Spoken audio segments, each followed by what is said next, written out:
Everything we know, from people and ants to stars and galaxies to quarks and atoms, the entire universe, might just be a simulation running inside a supercomputer inside an even bigger universe.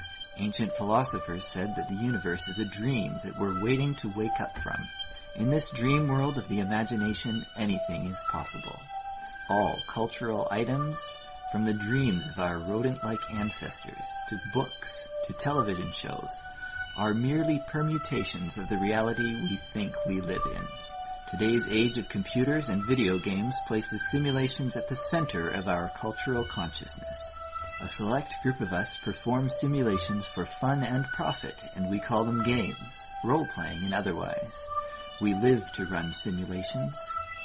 Join us on the Simulationist podcast as we explore our culture of simulations. Hello, everybody, and welcome to another iteration of the Simulationist podcast number 28. We think. Approximately. And today is March the 19th. I am Josh Trelevin. With me is Ryan Kirkby. As always. Interesting week, I think, all told. Completely ignoring St. Paddy's Day. That might be a topic for another day, is regional or ethnic, holidays. Yeah, I don't know what we have to say about St. Patrick's Day. I mean, I'm a small percentage Irish, but...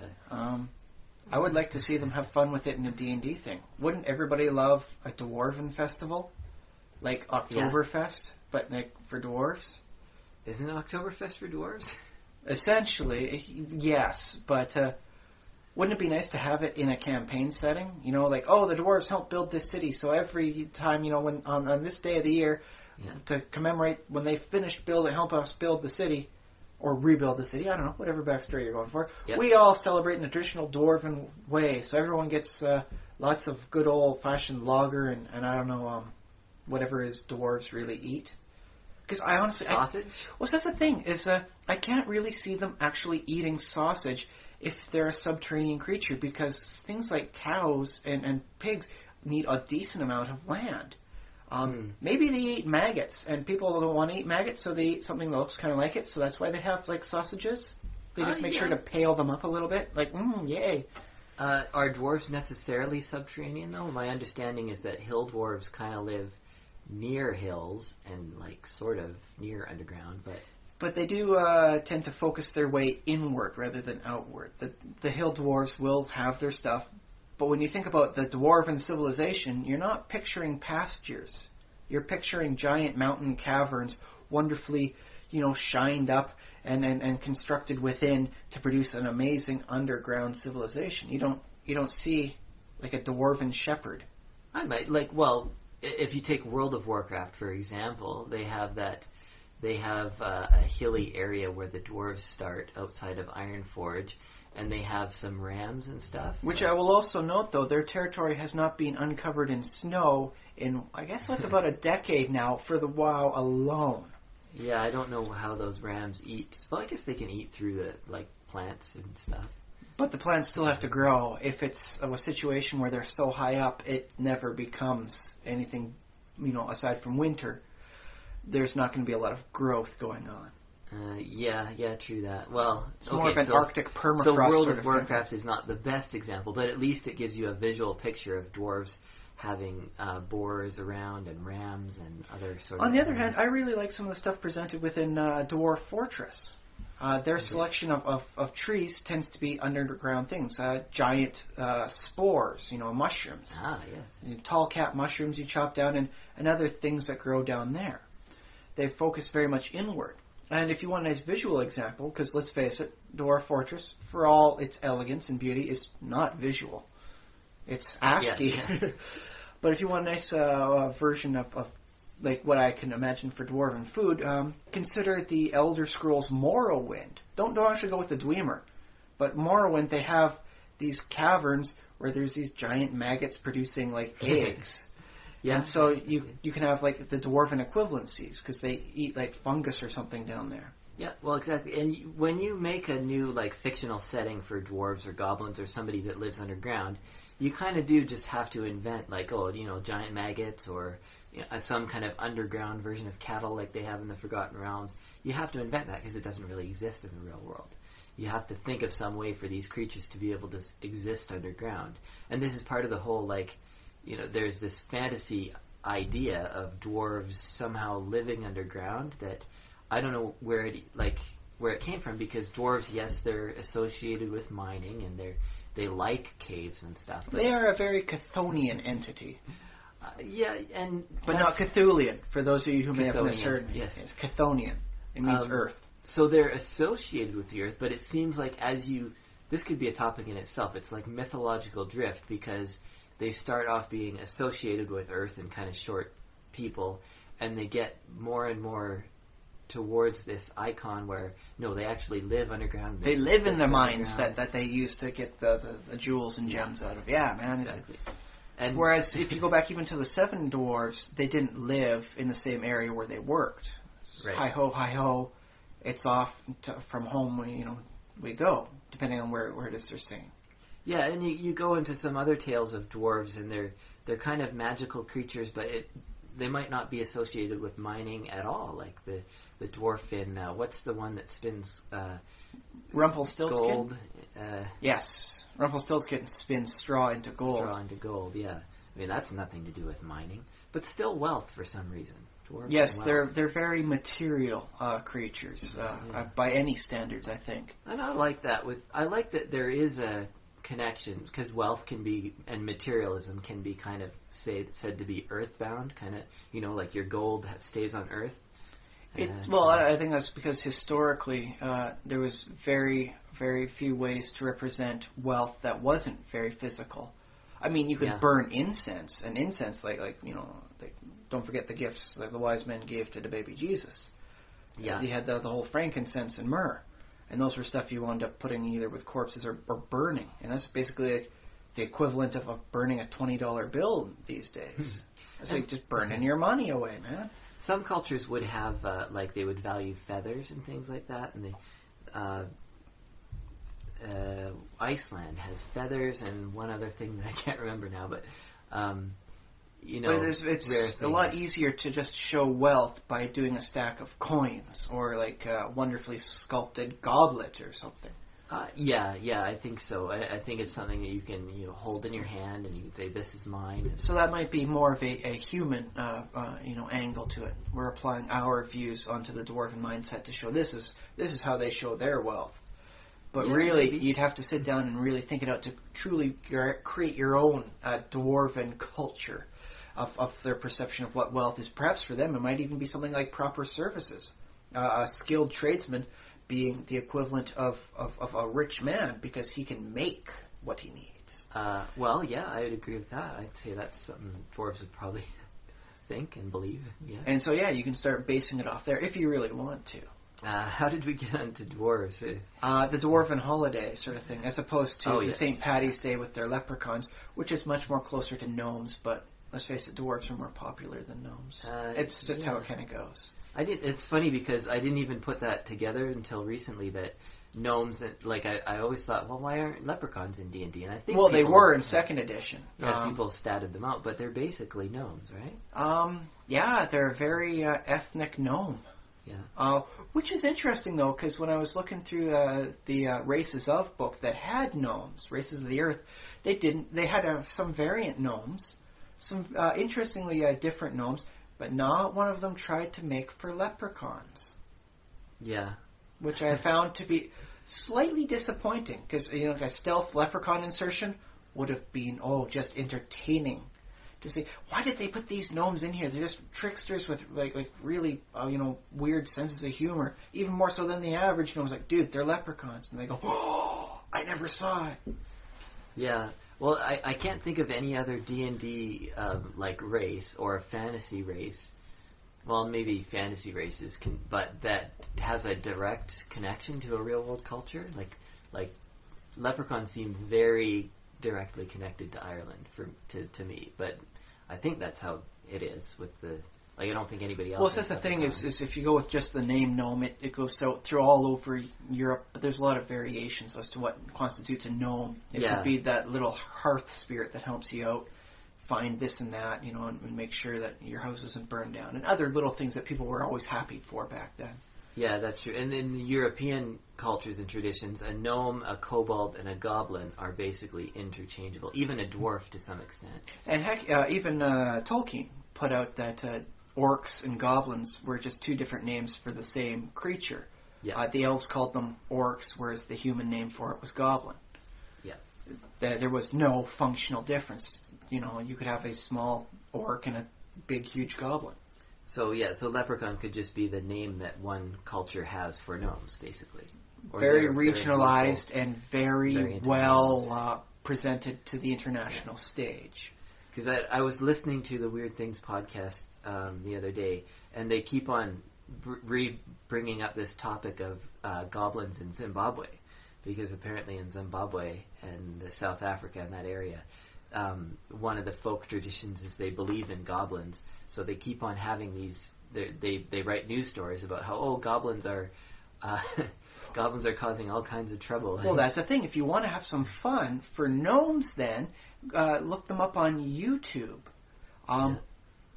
Spoiler: they're all fake. Gnomes don't really exist.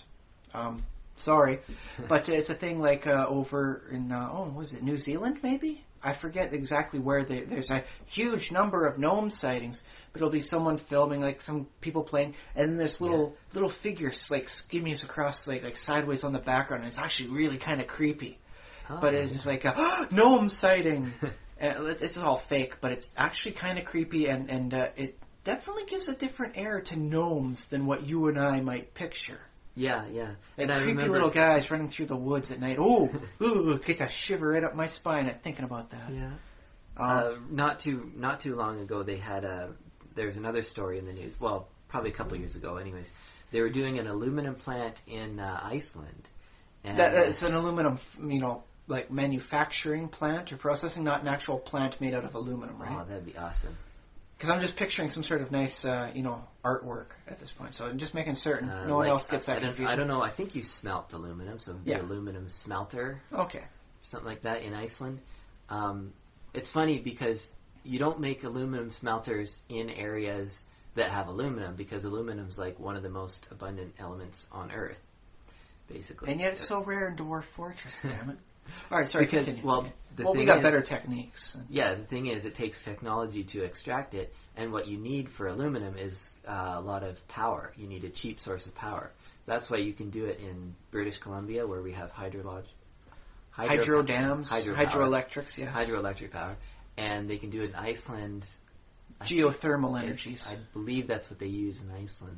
But yeah, that's why it's almost exclusive geothermal energy there these days, I've been told. I'm probably getting most of my facts wrong, but anyways, I think that's right. Anyway, so they were scouting out locations for the place and whatever. So one of the things they had to do was they had to pay a local shaman, or may have been a priest or somebody, to go and exercise, or at least, I don't think they had to exercise the gnomes, because they figured that the gnomes lived in the area, and the gnomes would cause mischief unless you either did a search to see that they weren't there, or appeased them, or somehow kicked them out. So they'd effectively be the equivalent of gremlins, according to the World War II flyboys. Oh, yeah? So gremlins in World War II? Well, that's where they really got popular. So if something goes wrong with your plane in World War II, a gremlin did it. Oh, yeah. They were like little tiny Nazi saboteurs, which is a lot more style than they had in second edition, I'll tell you that. It would have been really nice to see some like tiny Gestapo gremlins. I like the thought of gremlins, and I had a real-world theory, and you can tell me if you think this is interesting or not. I had a theory that all of these things like gremlins and goblins and gnomes are sort of, in a way, their code for people, like, your people who are already there in your organization, who are sort of doing little sabotage-y things or bad stuff. Intentionally or unintentionally? Well, possibly intentionally, possibly like not trying to aid the enemy necessarily, but just trying to, if somebody, if an airman didn't want to go on a mission or something, thought he was too scared or something, he might... It happened. He might, break something and say, oh, it was a goblin or a gremlin. It was gremlins. Yeah, something like that. And I'm thinking like in Iceland, but they don't have, obviously gnomes are not real, but they do have people like farmers, they have people who live there, people live in the area, and they might not own that property, but those people around there might not have the best impressions or like intentions or feelings towards the new plant going in. So those people can like do little sabotagey things, and say, it's the gnomes. A little bit beyond civil disobedience, then. Yeah, a little bit beyond. And you might hear it like kind of when they in the north of Canada when they try to when they build projects like I want to say pipelines, but I think that's a little more like specific than need be. Specific. Plus, let's face it, when things happen to a pipeline, it's usually not a gremlin; it's an eco-terrorist. Yeah, and it's a little more high profile, I guess. Yeah. That's what I want to say with the. Well, especially with the XL pipeline proposals going around in here through BC and into the U.S. But if you have a project on a slightly smaller scale that doesn't necessarily have the national attention, and there's not this movement kind of behind, like it doesn't have the media's eye. But there might be a few people who are kind of opposed to it, so they would like sabotage it a little bit, and then you might describe it as a goblin or a gremlin or whatever, or an evil spirit or something like that, right? Well, malicious at least in this case. Yeah, malicious spirit, or it might be a good spirit, like the Lorax or something. Well, in this case, I think from their perspective, it's still malicious because it's like tampering with equipment and stuff like that. If you're on the side of the developers, I think it's an interesting and very poetic way of looking at what's otherwise, an ugly side of humanity. Is I don't like what they're doing, so I'm going to sabotage it. Yeah, or, that would be like a gremlin. Whereas I guess you could even call like a slack-ass employee who just doesn't give proper enough attention to what they're doing could be like a goblin in that case. Mm-hmm. They wind up becoming a drain on the resources of the company. It's a very interesting way of looking at it, and I kind of dig it. Yeah. And it's not necessarily ugly either. In ways it's ugly because it's. I call it ugly because it's fairly petty, and as opposed to going through proper channels, they're doing the vigilante style, at least in their eyes. But really, it's corporate espionage in most cases, and highly prosecutable should you become caught. Yeah, of course, and so that's why we use these metaphors and like, it's goblins and stuff. But of course, the problem being, like in the modern age, no one believes in goblins anymore, or no. But I think it's a nice way of describing problems that happen. Like I don't know how many people in World War II actually believed gremlins were sabotaging their stuff. Yeah. I think though there was a lot of pressure to get those planes up and running as soon as possible. Oh, yeah. And so there was issues happening from speed. If you work on something really quickly, you're increasing the likelihood you forgot something goes wrong. Oh yeah, sure, absolutely. And so that was their way of explaining the situation out. There was a gremlin in the works, and the gremlin in this case was actually, a results first, quality second mind frame. Yeah, and we get that too in the modern age. But we want to be very. If there is a problem like that, like the modern people are like, okay, identify where that problem is and add in safeguards to make sure, like, your checklist, your flight checklist, add items to it, or like double up an item. If you check something once on the list, well, that might not be enough. Maybe you have to check it twice, like in two different places. Something like that. Still, a nice second place prize to actually tightening the bolts on the engine, properly. So there's that. But I think that actually interestingly segs into something else we wanted to talk about this week was the whole SimCity debacle. The SimCity and tightening things up. Oh, they didn't tighten their game up. There were gremlins aplenty apparently within SimCity. Yes. Those of you who don't know or are listening from the future where they might not be able to get the proper information, SimCity was plagued by damn near everything going belly up and becoming barefaced lies. Yes. They didn't anticipate the amount of pressure on the servers, which given the amount of pre-orders they were able to keep track of means either they were stupid or just didn't care. Probably the second one. The algorithms to determine how the Sims move around was overly simplistic and caused some interesting fluctuational problems. all the buses wanted to stop at just the 1-2 bus stops and not go anywhere else, thereby causing more traffic than if there had been no buses at all. That sort of thing. Yeah, and because the servers not being able to hold everything, features being removed, the fastest speed, and scoreboards and such and so forth. The whole lie about that it being needed to be online, it couldn't work offline, thus being quickly disproved that you can actually play the whole darn thing offline. So on every account, SimCity had a gremlin somewhere in its works. It's a nice poetic way of phrasing things. Yeah. I think most of us can understand where the true fault lies. Well, wait, what? With the company? Well, yes, with the company, but it was within the desire to produce something that they could put out on the market to get money from, as opposed to polishing the game, getting rid of the flaws, and working it on a much more honest and forthright level than has been seen outside of, I suppose, Blizzard Entertainment in most cases. Okay, using Blizzard as an example. It's funny. Blizzard polishes their stuff. It doesn't come out necessarily anytime soon. It'll get done when it's done, and it doesn't need to be innovative. But what they do put out tends to be highly polished, at least until Activision will end up buying them, and things are starting to slide now as opposed to what they once were. Well, I haven't played World of Warcraft in a little while, so I'm not sure. I haven't played... Yeah, here we are, the Simulationist. I'm missing out on all these great games, but... Hey, I'm working my tail off on this stuff here and that, man. I'm playing the DCU at least till level 30, try some endgame content, and then I'll probably move on to something else. I hear the Star Trek MMO is really entertaining. But it's funny because there are many options for your game, getting your game developed and ready for consumption. And like some games do come out when they're not finished, and they come out in alpha or beta.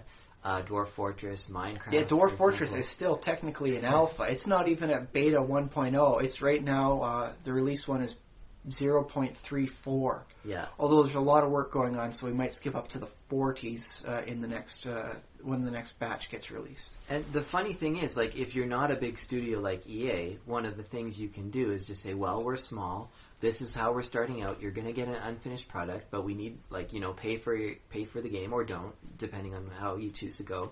And we'll provide updates and fixes. We'll fix the glitches as soon as we can figure out what the heck's causing them, but we can't figure out what's causing them without enough data. So we're going to need you guys to help out, determine the data, what was going on when the things went wrong, as they did, and from that we'll determine reproducible errors and eliminate them as soon as we figure it out. Yeah, so essentially you're using your customers as your testing department. If even EA had said that when it was being released for SimCity, it would have been so much better received. Like, sorry, okay, you guys, we said we'd release it on time, and we're releasing it at this date, but it's not ready, so they're gonna have some glitches at first. We're gonna fix them as soon as we can, but we're releasing it on time, like we told you.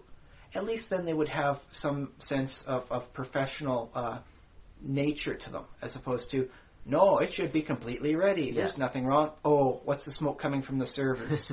Well, the problem with EA is that it doesn't have the same culture as some of the later startups or smaller companies or whoever. It has its own culture of a track record of many years of putting out, here's a game, we finished it, it's done, polished, then we ship, then we sell, right? Well, I remember one article I read stating that they have much more of the mentality of like the FIFA and other sports games that get a release every year, where the only real update is a change in the roster. Mm-hmm. Because let's face it, how often do the rules of soccer or football change?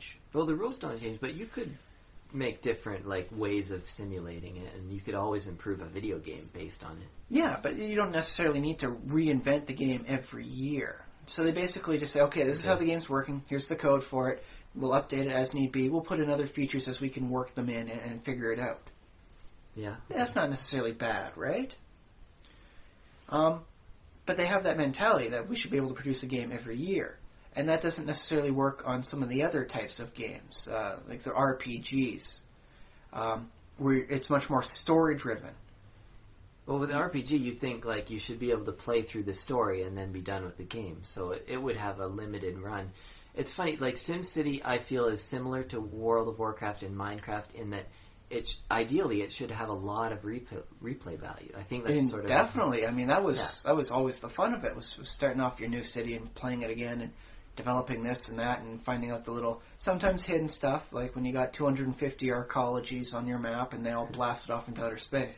So if you're playing with like a subpar version, as long as you can still play, and that's the issue, like where I draw the line is if the game is playable and fun, that's good enough for me. And that's what all the reviews are saying for SimCity. It's so beautiful. When the glitches don't, hit you, when the counterintuitive features don't stymie you, it's really a beautiful and amazingly wonderful game. Which makes me, I want to at least see it played. Because I love the SimCity. I loved it. I still have the original SimCity. I don't have a Mac to play it with. I don't have a floppy disk drive to even install it with. But I still have the game, and I don't want to get rid of it because I like the game so much. Yeah. Well, if you want to see SimCity played, there's lots of people on YouTube who've put up... Sorry, when I say I want to see it played, I mean with my own hands. Oh, with your own hands, yeah. There's something to be said about watching it as it goes, and that's nice, too, especially when they get that nice high resolution on there so I can really, like, full screen it and imagine it's me playing it kind of through my mind or something. But SimCity, let's face it, is not really a spectator game. Well, it's not designed as such. No, yeah. I mean, you can have fun. If you have some time, just watch somebody play an hour of SimCity, and that can be enjoyable. But yeah, no, it's not designed for that. It's designed for you to get to play around. Although it's really fun to play with like a friend in the room or somebody who's like engaged. I do recall playing with my brother on the SimCity on the Super Nintendo, where we would try and work it together. Yeah. It's like, okay, let's build it like this. And then, when we're getting to arguments, it's like, no, you're building it too big. It's got to be smaller sized blocks. And it's like, no, it still works this way. Just put some park in the center. And well, I remember you played a game that I watched, and that was a thing that we did together. Like, you were playing, and I was watching. It was Arkham. No, what was it? Not Arkham. It was... I don't think... Oh, the Sanity's Requiem? Sanity's Requiem is what the game was. Yes, for the GameCube. One of Silicon Knight's last greatest things, I think. The sequels have basically gone up into smoke. It was going to be like a trilogy. It would have been so good. It was Eternal Darkness was the proper name of the game. Okay, Eternal Darkness, Sanity's Requiem.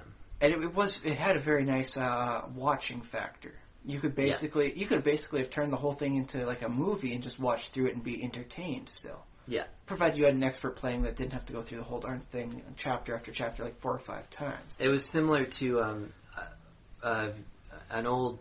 I don't think you ever had him as a roommate, but I had him as a roommate. His name was Adam, and he went to university with us. Are you sure? Because my brother's name is Adam. Yeah, different Adam. Okay, just making sure you didn't suddenly forget that we're brothers. Okay. Yeah.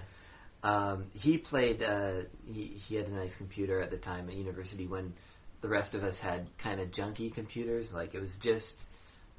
Yeah. In that It was era a sweet setup for him. We were working on shoestring budgets because, university students, hooray. Yeah. So this other Adam, not your brother Adam, but different Adam, he played Silent Hill. Oh, that's interesting because I watched most of the Silent Hill experience I've had through the games was watching my brother Adam play it. Okay. And a bunch of us, like 3 or 4 people, would sit in his dorm room, like on his bed, this tiny little dorm room on his tiny little bed. 3 or 4 of us, or a chair or whatever, we'd fit in the room somehow. But it'd be 3 or 4 of us watching him play the game, which. It seemed like it was fun. It was because that game is something you can watch. It's definitely a game you can get the full experience of, even if your hands aren't on any controller. Yeah. So there's that end of replayability. But it seems for people like EA, for the company, they don't get that there's more than one type of game, and that gamers aren't just people you can switch out and produce the same sort of styled content. Yeah, there must be someone kind of at the top who's overseeing like several different. Well, not the CEO right now. He no, retired. I'm not thinking the CEO, but there might be a manager somewhere of the video game division or development division. It really doesn't seem like there's anybody that knows games that's in control, because they're trying to focus on the big hit blockbusters as opposed to having a well-rounded base of cheaply produced games. You don't need a lot of money to produce it. Get a couple good developers, put them in a room, simmer for so many months, game comes out. As a simplistic simple as that. There you go. Brush your hands and you're done. Well, yeah. Sometimes that is all it takes, but they're focusing more on the blockbusters, and they seem much more reactive than proactive.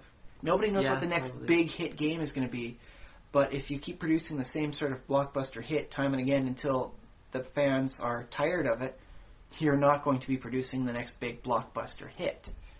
And you can only buy so many companies before you run out of ways to keep getting new material in. Yeah, right. I was going to say, it's almost like you get organizations that sort of run themselves, and they sort of like, I guess we do this, and people just go in, I guess I go into my desk every day and write something for 8 hours, and then if it's good, it's good. If it's crap, it's crap. It's probably crap, but... Well, just make sure you have them write that. I read the webcomic The Trenches every once in a while and have fun stories about people in the programming industry, playtesting all ends of it, and the horror stories they have. Yeah. And it'll be the occasional one of, so-and-so hasn't done any work on the game in the last 6 months. What they've spent most of their time doing is coming up with a wonderful 3D model of a celebrity, Sarah Palin, in the instance of the story I'm remembering. Okay, I haven't read The Trenches lately.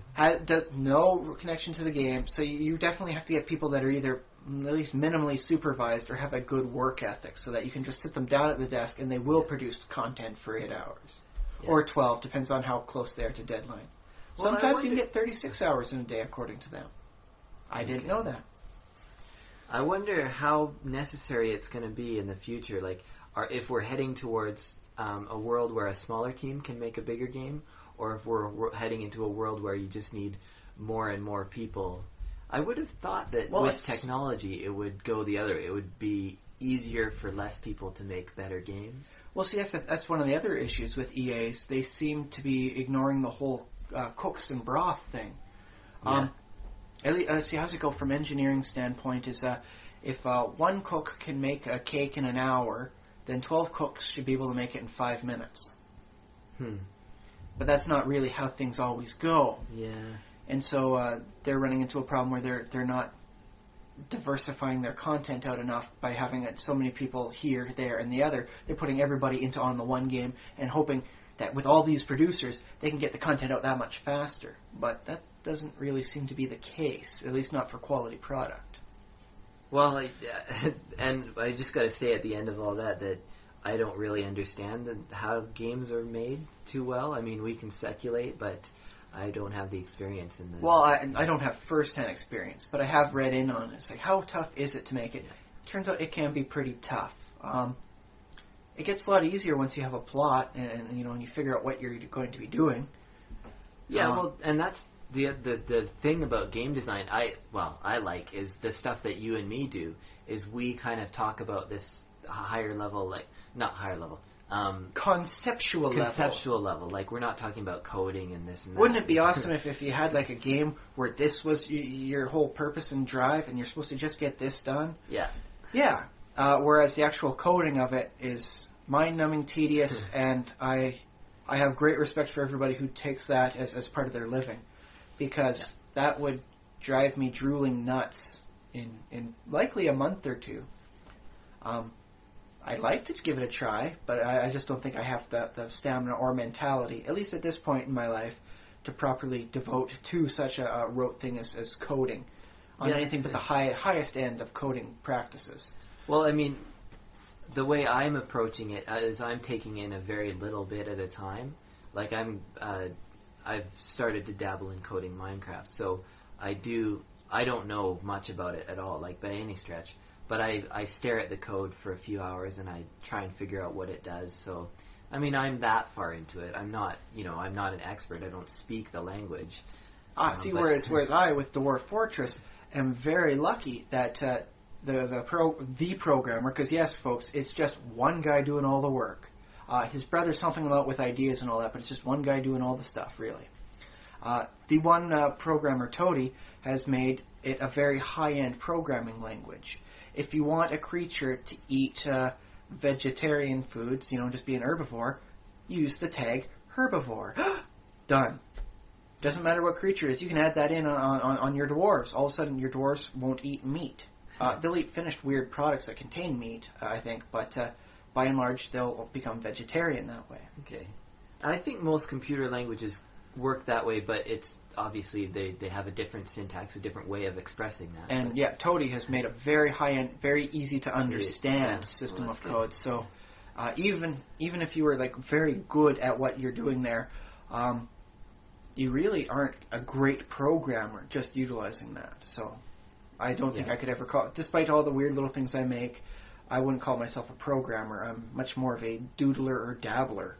Yeah, but I will say the doodling and the dabbling, like for anyone listening, if you want to get into programming, start doodling and dabbling. Oh, yes. Start with that basic stuff. And, it's one step at a time. Just do that little doodle. That's your first step into the language. And then learn another language. Like I like Java because Minecraft is written in Java, and so that's what I'm working on now. So that's a good one because you can learn some fairly simple things early on, and you just have to build on it. Like that's all it is. It's just step. Baby steps. Start off and all that. Like I didn't start off just writing a new race, and all this sort of stuff.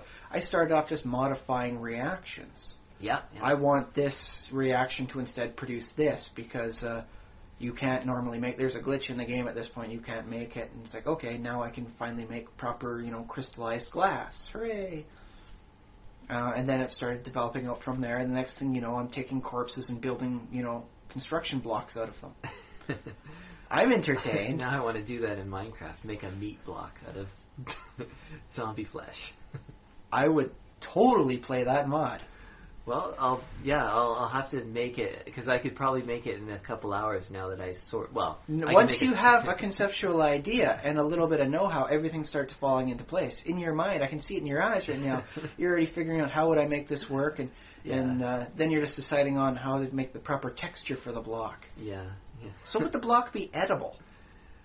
Or at this stage, would you just say, no, we'll just keep it easy? I probably wouldn't make it edible, but I can, if it's made of zombie flesh, it could just have the same effects as the zombie flesh.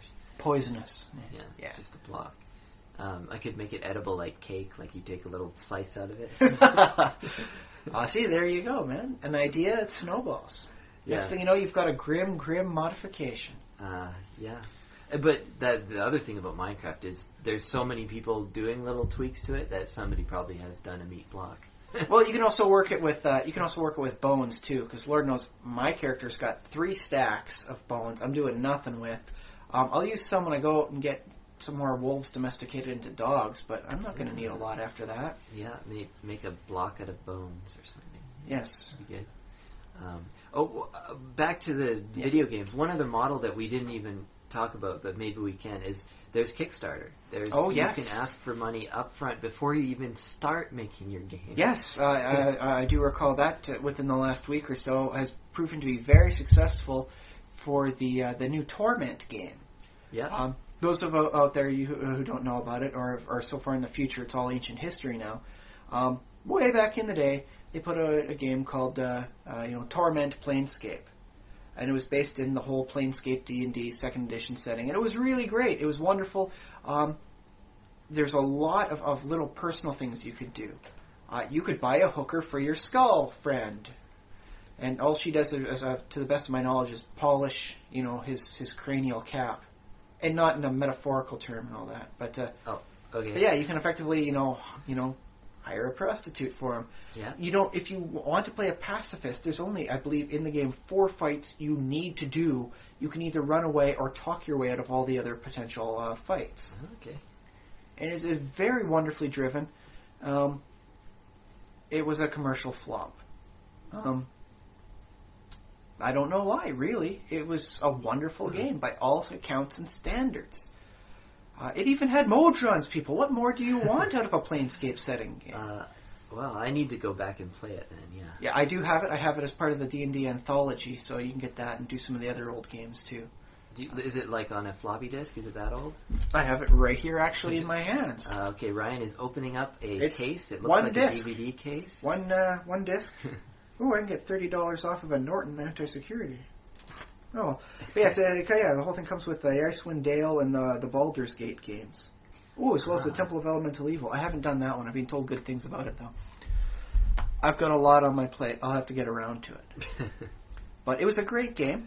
Yeah. And more than a decade later, Monty Cook, the guy who helped develop what is the Planescapes game and setting, goes one of the guys. Yeah, he's going off and he's doing his own setting now, Numenera, and the people that know how to make games, wonderful games, say we can make a spiritual sequel to the Torment game. We can't actually use the Planescape setting, but we'll use your Numenera setting. Yeah. And so they decided to put up a Kickstarter campaign for that. And I believe within the first 24 hours, they made $2 million. So Monty Cook's Numenera, that's a role-playing game setting? Yes, he's developing it right now. There's some slow things going on. His friend has passed away, and I think he hurt his hand. So he's going a little slower than max speed, but that's so that his hand can heal and his heart can heal. He's lost a dear friend, so you know that. Oh, okay. Yeah. So he's and he moved recently, too, so... A little slower, but he's working on it, and that was on a Kickstarter too, and that got very good results. Okay, and what system is this for? Is it? It's his own system. It's he decided things weren't working out too well for him at the moment with Wizards of the Coast, so he, I believe, amicably, but fairly quickly parted ways with them. I remember that because he worked for Wizards a long time ago. Yes, he's very big responsible for the 3rd edition and 3.5. And then Wizards went through round after round of layoffs, and he was one of those. Well, that's kind of to be expected in that part of the industry. Even if you're a big name like Mr. Cook, it still happens. Okay, and then after 4th edition, like on the run up to 5th edition, then they hired him again. To help work with D&D Next. Yeah. And, he did some nice work there. He did some stuff, but he parted ways. Apparently it wasn't going the way he was comfortable with envisioning. Okay. From what I've seen of the game, it seems to be going quite nice. We can talk about a few of the things that they've mentioned for classes a little later on in the podcast. Sounds good. Okay. But, he parted ways. He had his own ideas, and he figured out, I can do this all on my own, I think. I can make a game that is what I want to make. So I'm imagining this could be, but I'm imagining what goes through his head is he's working at Wizards again, and he's, this is really exciting. You're redesigning the game from the ground up. Heck, as soon as I heard D&D Next with Monty Cook, it's like, oh yeah, okay, I'm in on this already more than 4th edition. Yeah, because he gets into that mindset, and then he wants to do things, and then I don't know what's happening at Wizards. I like how he analyzes games, honestly. He looks at them from a functional purpose, from a playability purpose, from a balanced purpose. And he looks at them from much more angles than I think most people in the industry have ever decided to try looking at. And so I think he gets better insights as to the game that way. Well, I've always been a huge fan of Monty Cook, but I don't know if I've been a fan of... I've been a fan of his story elements and of a lot of elements that he tells us, like bringing in the Cthulhu type ideas into D&D. I don't know. Yes, he helped out nicely with the Cthulhu D20 game. Yeah. Not everybody liked it. I found the magic system was actually very inspired. There was no spellcasting class. There's just horrible Cthulian punishments for doing something as unnatural to the human mind as casting a spell. I think it would be very interesting to explore in a greater depth a style where spells aren't something we're forced on just one class or another, but do have some sort of benchmark, watermark, whatever you want to call it, before you can get it. You have to pay to be able to get a spell. Oh yeah. In some form, and there's some way to cast it. Something you have to give up to get it. Kind of like a Full Metal Alchemist sort of style, I believe. Really. For those of you who have watched it, you have to give up to get. Much more equal than just I can cast a spell, so I have low hit points and can't wear armor. Yeah. So that'd be cool. So I found that I like some of his mechanics. Not all of his mechanics work with what I like playing for a game. Yeah. But I at least respect it. He's like, ooh, he's coming up with some interesting ideas here, and that's really what you need to do when you're doing innovative stuff. Is you got to be able to come up with the ideas, and he's reliably proved you can do that, or he can do that. Yeah, and well, the thing about Monty is I've always been a fan of the way he does business and the way he does social. Like, at least I feel like I fell away from Monty at some point. His forums, I don't know why, but they kind of they got less trafficked, and I don't go in there very often anymore. Which it could is just a shame. be at the time of the thing, because I used to go to the Realms of Evil forums, and those were great things. But I think just in general, people have drifted away from that. It's just not their style right now. There might be more people on Facebook now that might have had a contributing. Which is not to say there isn't a demand for a forum type thing, especially on something that produces continual content. Web comics, I think, are a wonderful example where people can wind up dissecting the weekly or 3 times a weekly minutia of what's going on. I pop into the Giant in the Playground forums every once in a while. They always are quite active. Oh, they are hopping with ideas there. Yeah. I like them. I haven't posted there, but I really do like the stuff. I like the sense of community they have there, too. Yeah, well, people probably wouldn't know me there because I don't post that often, but I do have an account, and I've posted from time to time. I may have an account. I'd have to double-check and look that up. But, Yeah. So that social stuff, I think, is pretty good and important. Because I never heard too much from you hear a little bit from the other people at Wizards of the Coast, like... Mike Merles is... I think Mike Merles is going much more than he used to. Yeah, he does posting pretty stuff. good, yeah. Who knows? Maybe, if nothing else, maybe D&D Next will wind up being a good way to make sure people get a sense of who's producing this stuff and what it's like and the background behind it.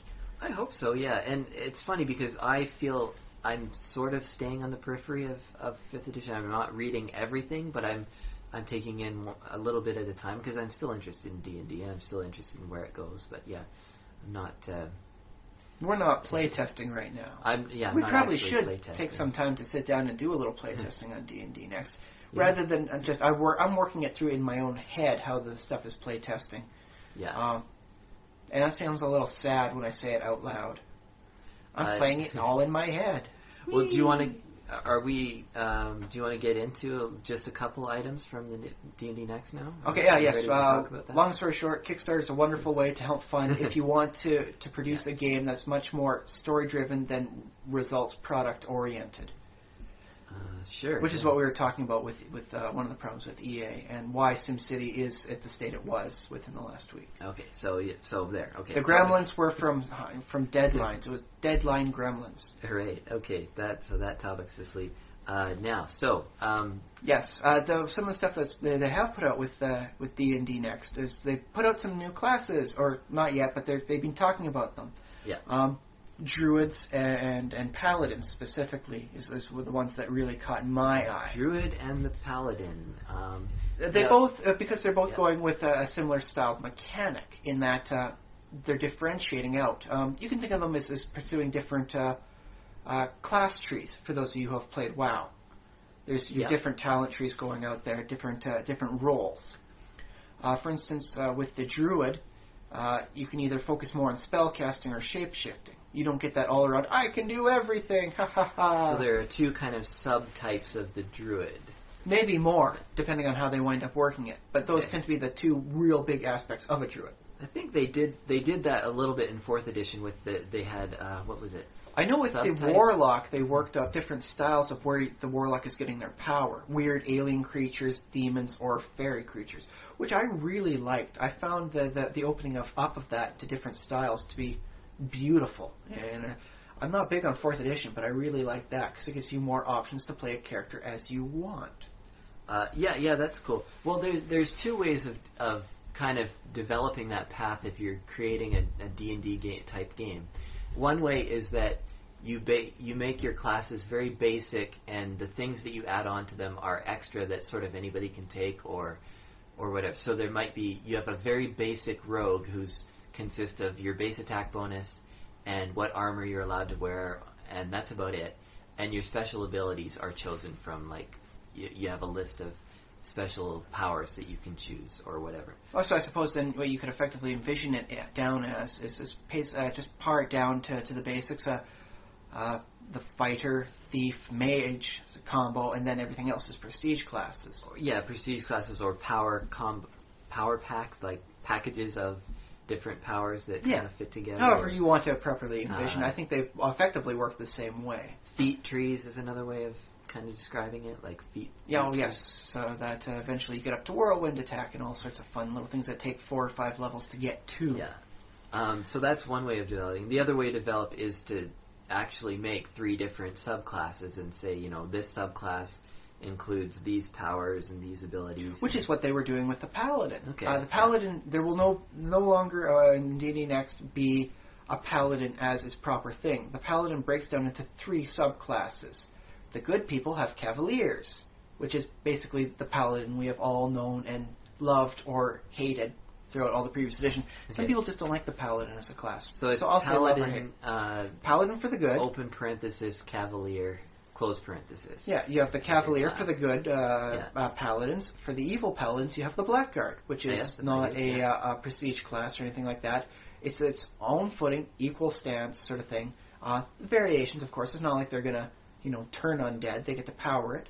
And then for the neutrals, they have Wardens, which work along the lines with nature. So they'll work very nicely with barbarians, druids, and rangers.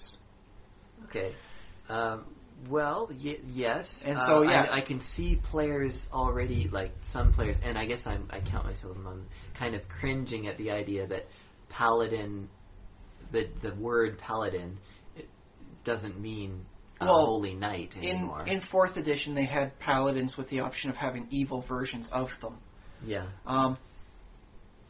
And honestly, I think paladins, if nothing else, is a better name than holy warrior. Yeah, you can't. Well, yeah, holy knight loses some of the flavor.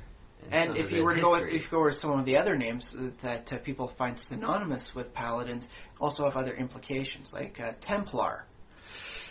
Kind of see crusades going on when you use the word Templar. Yeah, I guess so. And like I was saying before about tying something to a particular culture, although, well, you would have thought Paladin is tied to I think it goes back to Roman times, right? Or more of the Holy Roman Empire. That's right, the Holy Roman Empire, like Charlemagne. Yes, Charlemagne would be a wonderful example of what a Paladin historically has been. But what are you going to use for a title for like evil paladins? And so in the end they decide, okay, look, nobody actually gets the paladin title. The paladin's the class, and you get one of your 3 branches depending on your alignment. The middle one actually has more to do with branches than the other, but that's a bad play on words. But they're effectively the same sort of class. It's just that their abilities are toned with their theme. For instance, when they get their magical mounts.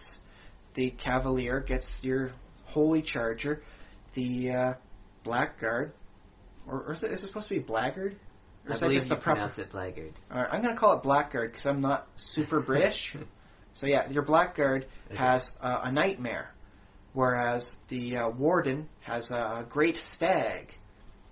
Oh yeah. It's functionally the same sort of creature. They're not going to have really powerful attacks compared to what the players can do, so it won't be a problem there.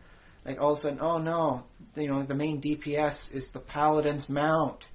No, it won't be like that apparently. Oh, okay. It'll be a minor thing. Might be able to contribute some damage, but it's not particularly for that purpose, so they won't be able to do that. But each one has a theme for it. Good, evil, nature. Yeah, okay.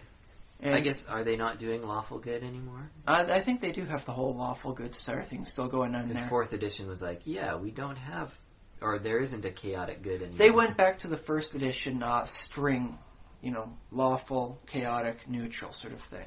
Yeah. There was there was no grid. It was just a line of alignments. Yeah.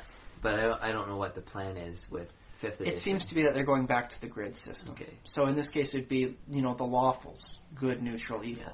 And the thing is, like, I'd be fine, kind of no matter what alignment system they go with. But it's possible if they just want to de-emphasize alignment, just say, it's off.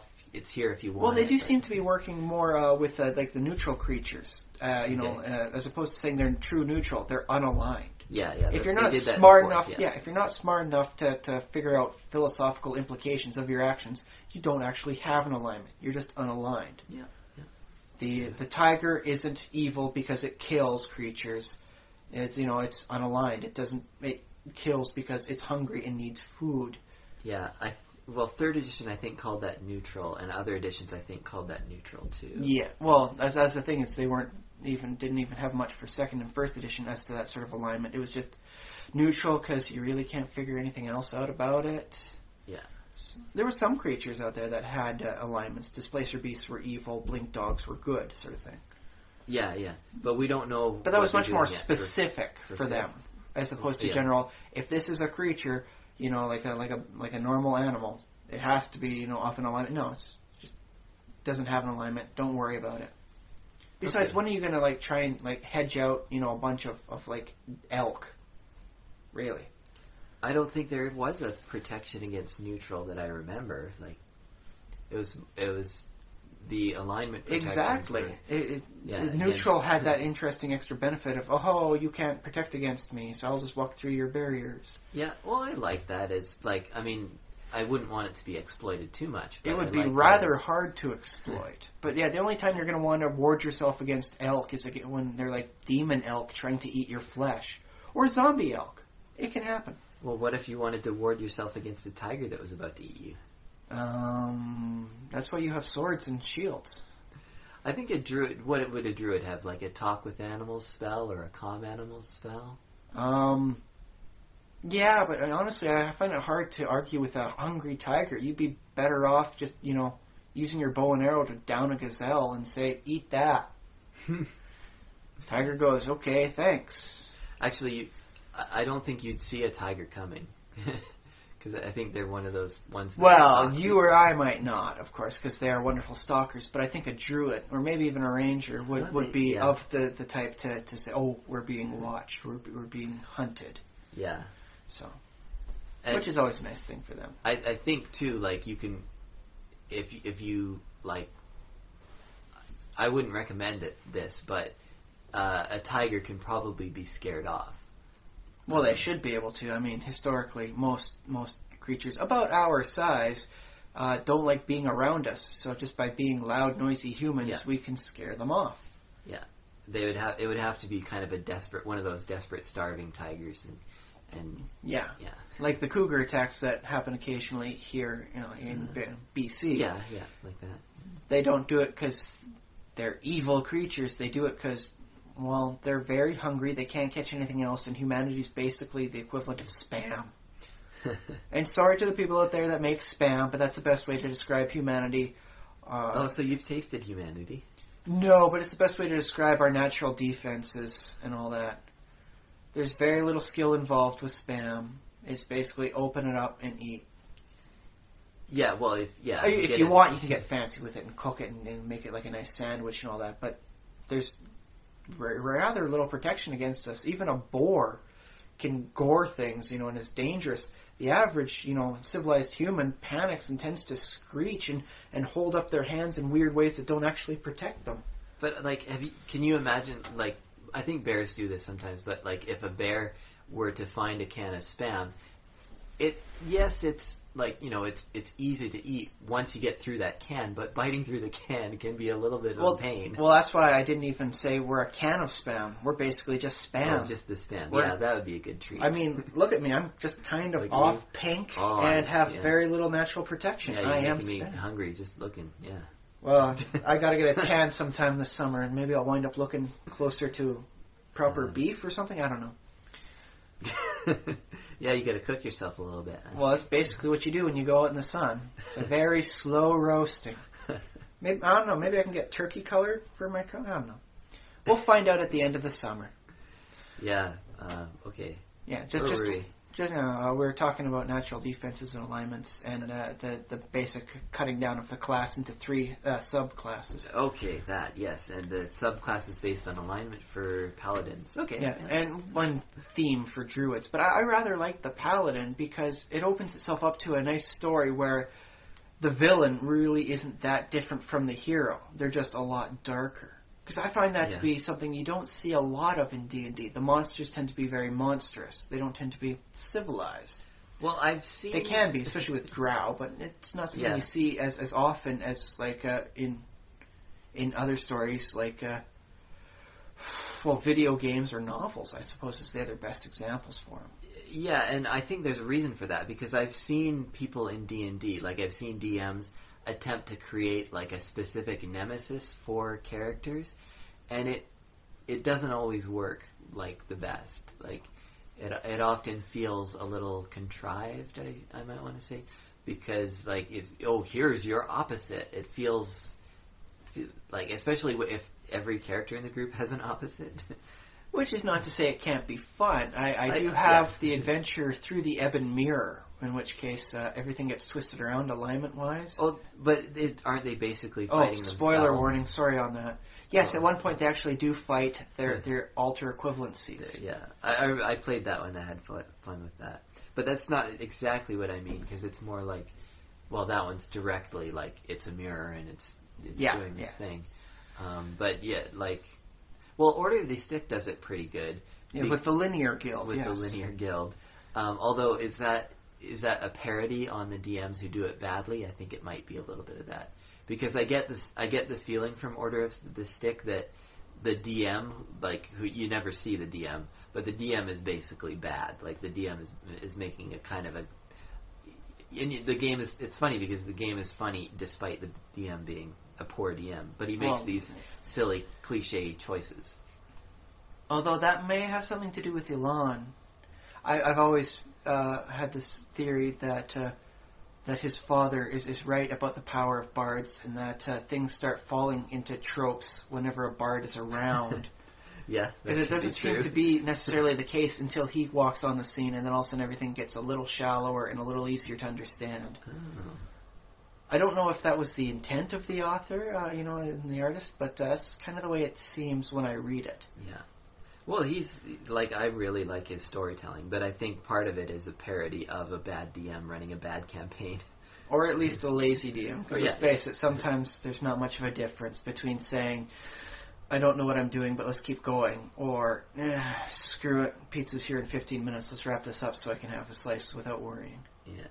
But I can see the Blackguard being used as a PC, like if you want to play an anti-hero or God forbid, like an evil hero who's also evil but happens to be a protagonist for some reason.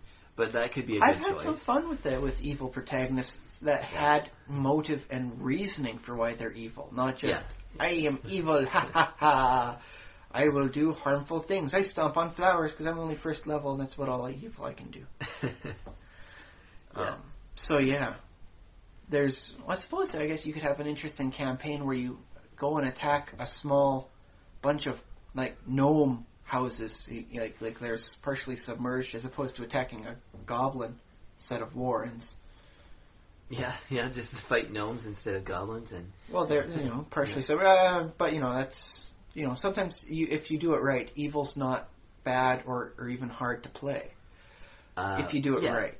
If you're evil for evil's sake, you wind up just being like a cardboard cutout, like, "Arr, I'm a badass, arr." Yeah, well, it comes down to a question of motivation. It's easy to motivate. Well, all of the tools you need are in the game to motivate good players, because the adventure comes with, and the townspeople ask you to help, and so what do? And the good players, I go help. The neutral players say, I charge them for it. Yeah, and the evil characters, well, they have a different motivation. Well, I mean, it might be a little bit more complex than that, but you can say the same for the good heroes too. And that's I was picturing the evil hero going, yes, I shall go and I shall kill the band of orcs plaguing your caravans, kill the orcs, raise them as zombies under their control, and then attack the town. Yeah. But not necessarily. I mean, that's kind of like an evil for its own sake sort of thing. But the thing is, like, every character needs a motivation, and if you're doing it right, the villain never sees themselves as a villain. That's they're a hero too. that nobody understands. But you don't really need alignment, like, to describe if you have a good motivation, if your character is good and has a good. I think Gary Gygax realized fairly far back that if you have a smart enough person, they can basically get away with anything. So let's start putting an alignment system in here to make sure they don't just trample on everything and get away with it because they've got their player has a high charisma, their character may not. Yeah, that's true. So mechanically, it's a good perspective, provided you don't wind up having it be like a noose or a straitjacket for you. Yep. Yeah, that's true. But I do like the concept of like, ooh, he's a dark reflection of you, sort of thing. And then the paladin gets all introspective. Maybe what I'm doing can be seen as evil to those I kill. Oh, and now I feel bad for all the 100 orcs I killed on the way to get to this guy. Was it any worse than him killing villagers when he was trying to get to the mayor that wound up causing him to fall from grace? Plus, yeah, as an interesting note, because the two subclasses are part of one, if your alignment switches over from one to the other, it makes it a lot easier to change that sort of thing. So the redeemed blackguard or blackguard could wind up becoming a paladin that way, atoning for their sins, and that way mechanically it just becomes a lot easier. So hooray! Yeah, well, I'd like to see it in play. Yeah. Yes, I haven't seen the mechanics for it myself, but it definitely seems like an interesting thing to go with. Yeah, and as always, it's just fun to just talk about like the different ideas behind it. I mean, you could work so much with fighter versus your style. Do you want to go with like the full end tank fighter with the high end, like armor, 1,500 gold piece, full plate with all that, and the big nasty sword and shield? Or would you like to go with a more nimble fighter that's much more like a Rogan style? Like I have a rapier and then I've horribly hurt your reputation and mildly scarred your clothing, and then I swing across the chandelier out the window to safety. Well, sure, and technically an archer can be built as a fighter. Yes. And like a horse rider guy, dude, could be a fighter. Yeah, we'll call him a Mongolian steppe fighter. Sure. Because historically they were some of the best mounted warriors the world has ever known. Sure. Yeah. So yeah, you could be, that all works in with one. But with the fighter, they just say, here's a decent amount of feats you can take. Have fun. Yeah. I don't think it really needs that, because that way you can be a little bit of this. It's like, oh yeah, I'm good with the archery, but I'm really good at doing the sword and board, I guess is the term for it. Yeah. So I guess I can see why some of them do have the subclasses. I can see why some of them don't. I can definitely see why wizards have their specializations. True. Yeah. It's nice to get a little extra kick out of it. That said, I did like the Unearthed Arcana, or Arcana Unearthed rules. I forget which one it is, where instead of just having your standard one extra spell, bonus to memorizing spells of this school, and familiar, you can swap that out for other little things. A necromancer instead can have a skeleton ally that follows them around. Oh yeah, I think that would be Unearthed Arcana, the wizard's product. Yes. Yeah. And all of them were very nice. I always like seeing more options that way rather than what they wound up doing for 3.0, 3.5 for wizard specializations. I think the clerics got a little bit better off for their specializations based on their domains. Well, yeah, and I will always love third edition because they did some cool stuff. Like they had ways to differentiate characters. Like wizards had schools, clerics had domains. Each of them had their own way of differentiating, and you could create an infinite variety. Like if you wanted to do a spy, you could use your rogue as a base and choose certain feats and skills, and so I always thought that was really good. Although I do lament some of the spells that they decided to carry over into third edition, like the ability of a cleric on some with a spell to suddenly be able to work with traps the same way that a rogue can, or let's see, how did it go? What's the other one? Druid's ability to detect natural traps like pits and all that the same way that a rogue can. And I found that diminished the rogue class because it's kind of like them just showing up, oh, I can do just as good as you because I have a spell, but I also have all these other abilities you can't mimic with your special talents and skill points. So haha. Well, by the way, watch out for the pit trap. It's fine if you have. Well, actually, I guess they could have a scroll and it's useful whenever. But if you encounter one trap in a day, okay, that's fine. Or if you're going on a wilderness adventure and you're on the trail or in like a jungle trail and there's traps there. Traps and snares. The druid can detect one of them if he knows when to look for it. But I find it does diminish the role of the rogue. Okay. I've always found that every class has like a role for it. Yeah. One way or another, it does. Support, spellcasting, you can go with debuff spellcasting and all that. But they have a role, and when they wind up putting their toes in on somebody else's role while still being just as good at their role, I find that overpowered. Yeah, but do you like? I don't know if it's overpowered. Depends compared on to how it the works. other class. Because the druid, as a spell, it's something that the druid has to spend resources, has to memorize it for the day. This is 3rd edition Vancian memorization. Yeah. Or I don't think it was called memorization in 3rd edition. It was called preparation. Yeah. But let's face it, it was memorization. You're memorizing everything except the trigger, which you then speak out, and that was it, and that's when the spell shoots out. Yeah, so a druid or a wizard or a cleric would have to memorize the spell at the beginning of the day, like pick that as one of their spells, like I'm going to be able to find traps today. But the rogue can always find traps, and you can go through a dungeon with trap after trap after trap, like room after room. But the rogue will never be able to sit down at the start of the day and say, I'm going to figure out how to cast some spells. Well, the rogue has used magic device. That's something. But that's something anybody else can gain as well. Not necessarily to the same proficiency, but it's something anybody can get. I guess so. I found the inclusion of those spells to be somewhat disappointing. Well, I think I just I disagree. really hope with 5th edition that they cut down the amount of at least initial spells. Because when you look at the player's handbook, a lot of it was devoted to spell casting. Yeah, the 3rd edition was about half spells. Yeah, there was there was a lot more devoted to spells and how spells work than there was on pure physical combat. Yeah. So if they were to just say, okay, what do they need for spells, and what is a nice exemplary spell for this role? If they pared it down to that and filled up the rest of the space with other things of importance to everybody, I'd be much happier with 5th edition, at least on a conceptual level. Once again, it all determines how everything falls into place in the end. Well, Knock on wood, it falls into place wonderfully. I've always thought, I've gone back and forth on D&D, but I ultimately came to the conclusion that D&D is the wizard's game.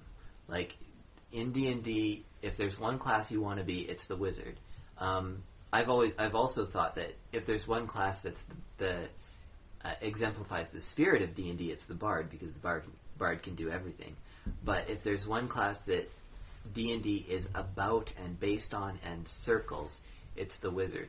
And if you think of it in that way, all of these combat like rules and stuff basically supports the spells that summon fighters for you. See, that's interesting, because I've always found the cleric to be more so, because the cleric can do the spell casting, they have a bigger hit die, and they can wear armor and cast freely. So they're, like what I was saying about the bard, you mean? Like they're the character that sort of has the spirit of D&D, because they can do everything? No, they're overpowered because they can do everything. But it seems that, that if you want to play one class, be the cleric, because unlike the wizard, you can cast the damaging spells, and then, oh no, I'm hurt. Convert the spell that you had prepared into a healing spell, heal yourself, and then you're in full plate armor, and it doesn't matter that you're casting the spell. So you can do much more than even the wizard can. Well, a cleric wields spells, and that's important. A cleric wields the same tools as a wizard, but I feel like the world of D&D is based around the wizard, because the wizard is sort of like he creates spells. He's like the source of them. I might have to like work a little bit on this argument. They are more well known for making their own spells than a cleric praying for new spells. So there is that. But heck, I mean that's one of the reasons. The whole roles thing is one of the reasons why I don't like the cleric.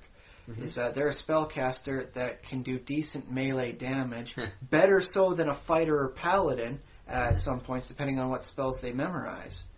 And they have all these other things too. So they seem to have, the one role that they do, and then they branch out and they do other roles just as well. And so it seems, that's what I call, at least in my opinion, overpowering. It might be, yeah. It might very well be true that the cleric is overpowered, yeah. Make their hit die slightly smaller, get rid of the armor proficiency. I'm okay with that. Yeah, that could work. You don't see a lot of priests in the Vatican being able to wear tactical body armor. Yeah. Or maybe they are. Maybe that's what's underneath some of their robes. I don't look. Yeah, I don't think so. But it definitely seems that there's been an interesting disconnect from spell casting abilities for the holy men in D&D as opposed to where their historical counterparts branched off. Moses did not wear full plate. To the best of my knowledge, he wore a robe, possibly something under the robe. I don't know. It was Egypt for a lot of it, and then the desert after that, so it was probably hot. Maybe not a lot more than the robes. Well, Moses was raised as a prince in Egypt. Did you see that movie, Prince of Egypt? I did. It was actually a very nicely well done thing with some truly excellent music. At least according to the story, he was Prince of Egypt. Well, that's how the story goes, yeah. I have to imagine that he may not have worn armor, because generals don't wear armor. Well, they should if they're on the battlefield. Actually, yeah, he may have. Because I'm thinking his training and would have been, as long as he was in, Egypt until he was, in his 20s or whatever. If I recall from the movie, there was a good part about charioteering. Yeah, his training would have included all that military stuff and wearing the current armor of the day for whatever Egyptians wore. This would have been the Bronze Age? I think so. Or early Iron Age, maybe? I'd have to double check to find the exact historical dates for that. But yeah, Bronze Iron. I think Moses, was Bronze Age. Yeah, that sounds right.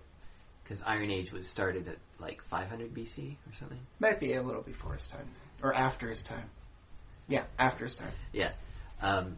So I'm picturing Moses would have had, he would have been able to grab on his way out of Egypt when they had to flee. They weren't able to grab much, but maybe he had something no, he wouldn't have had anything. He had his wonderful staff, which they turned into a magic item. The one that you throw down and turns into a snake. Sweet. Yeah. That was actually a magical item for at least second edition. They may have had it in third somewhere. Okay, so Moses and the Israelites, they escape Egypt, and then they wander around for 40 years. Now that was a spiritual purification process. Exactly, yeah, that's true.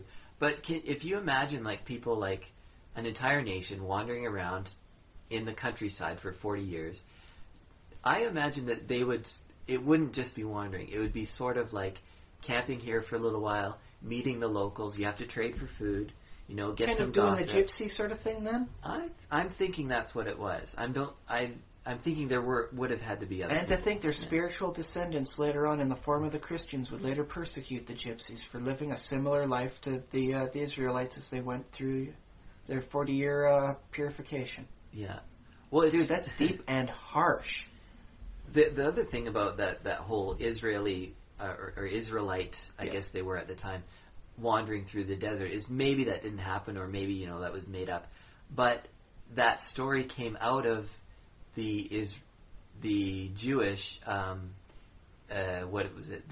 They were taken out of Israel and they were taken to Babylon, the captivity in Babylon, and then later on, again, they were displaced by every other subsequent.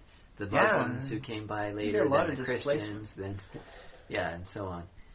On the other hand, if you look at it from a martial arts perspective, just don't be where the other force is directing its strength tends to actually work out fairly well. So, oh no, they're mounting against us, let's just migrate somewhere else sort of thing actually works out very well. And that happens. But yes, bottom line is Moses did not use much more than his staff and his robes. You didn't see him in heavy armor. You didn't see him wielding a mace or anything like that. Maybe not. I guess I was just trying to argue that Moses he could have been proficient with it, but that would have been in from the perspective of Dungeons and Dragons multi-classing.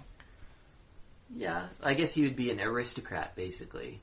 Yeah, 1 or 2 levels aristocrat, and then he goes cleric. Or could be just a favorite, a saint template or something that added on to. Or I suppose you don't even necessarily need the aristocrat, because what they're doing with the backstories for everything, The kits. They're basically a new version of the kits they had back in 2nd edition. Yeah. So he could just be a first-level cleric when he leaves Egypt, Yeah, basically. yeah. His adventuring career starts off with him as a cleric and learning about spells and all sorts of fun things like that. Basically going on a tutorial mode for a little bit. Yeah. And then he's just got the backstory of nobility. That's his kit. So, but yes, but you don't see St. Francis of Assisi walking around in armor. Yeah, no. So the saints that you picture a lot that don't seem to really be armored figures. Those tend to be Knights Templar, which work better with the old Paladin style, or I guess in this case, Cavalier. Yeah, well, Crusaders and clerics in D&D are more like Crusaders than monks, really. Yeah. Because I've always seen the standard cleric class is to be itself a mingling of cleric and fighter. You take out of the fighting aspect, keep it more as a spell casting to get more of a... I think they did an Unearthed Arcana version of that one too. A much more studious cleric. Yeah. Well, what if you look at the cleric as an analog, not of historical, but more of like an analog of the combat medic? Like, what if you looked at it that way? It's just placing it in a different context and with less technology, but basically that. Then I would have subtly altered how the spells operate. I would have made it so that clerics could wind up getting armor proficiency, but any spell with a somatic component still interferes. Just make sure the healing spells have no somatic components to them, aside from touching the target. Yeah. And then they could have the armor, and they can cast the healing spells, but pretty much every other spell for them is kind of borked, to utilize a non-word. I don't think borked is an actual word. So. Well, I've heard borked before. It may have been from me. But yeah. It's off of lolcats. Oh. Okay, well, it's they're foobar or snafu, however you want to use for military terms. For other, non-healing spells. Yeah. And I think that would have worked out very interesting, very subtle. I would have liked to have seen how long it took before the players figured that out. I can wear armor and cast healing spells. I can be a combat medic. But I can't be a combating medic. So, you can't do that. Well, the reason, I've heard people many times argue about how clerics are overpowered, and the reason why, I'm not necessarily so bothered by this is because they're supposed to work together as a team, and if they're a little more, they're what they're doing with their actions, they're spending their actions. They're spending their actions on healing spells and similar things like that in combat. They might they might stand side by side with the fighter, but they're not going to be doing the same things as the fighter is doing. See, I've always figured, though, for the spotlight, I would like, if I'm DMing, every character to get a chance to have their spotlight. Yeah. The rogue, picks the traps or dodges the whole thing around it and is very stealthy and all that. That's their spotlight, their time to shine. The wizard casts the wonderful spells that allow, you to ignore what little reality there is in a fantasy game. It's like, okay, all of a sudden now we fly, haha. Or, there's a wall up there now. We don't have to worry about them coming after us. I just put up a wall. Stone, it's wonderful. They're not making it through. Yeah. The fighter is the guy that I lop off heads left, right, center, and I'm doing good. When the cleric, their healing role can be supplanted for them stealing the spotlight of the fighter, that's where I see the problem coming in.